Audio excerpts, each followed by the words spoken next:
আসসালামু আলাইকুম ওয়া রাহমাতুল্লাহ। একটা মিনিট আপনার কাছে হবে? ইয়েস, একটা মিনিট একটু কথা বলি। হয়তো এই কথাটাই আপনার আমার জীবনটা পরিবর্তন হতে পারে।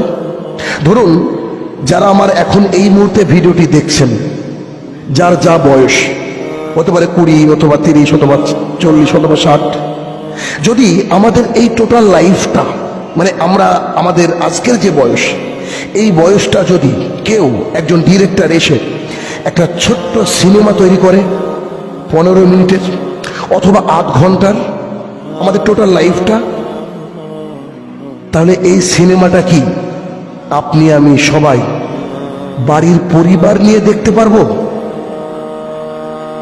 অনেক বড় কথা বলে ফেললাম বোধহয়। আবার একবার বলি যে আমরা আমাদের টোটাল লাইফে কি করেছি, কি করেছি মানে একেবারে টোটাল লাইফে কিচ্ছু বাদ থাকবে না। কিন্তু সমস্ত ঘটনার হাইলাইটস করে কেউ যদি 15 মিনিট 20 মিনিট 8 ঘন্টার একটা ফিল্ম তৈরি করে, ওই ফিল্মটা কি আপনি আমি আমাদের পরিবার নিয়ে দেখতে পারবো?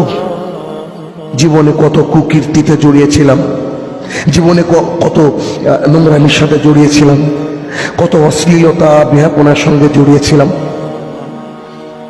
যদি আপনার উত্তর না হয়, আর আমি আশাবাদী বোধ হয় বেশিরভাগ মানুষের উত্তর না হবে, যদি না হয় একবার খেয়াল করুন তো, আল্লাহ তাআলার কাছে যাওয়ার পর, আমাদের সৃষ্টিকর্তার সম্মুখীন হওয়ার পর সব বিষয়টা যখন একে একে একে একে আমাদেরকে দেখানো হবে, আমরা সেদিন লজ্জায় আবার বোধহয় মরে যাব। আসুন না পেছনের জীবন থেকে তওবা করি খালেস অন্তরে।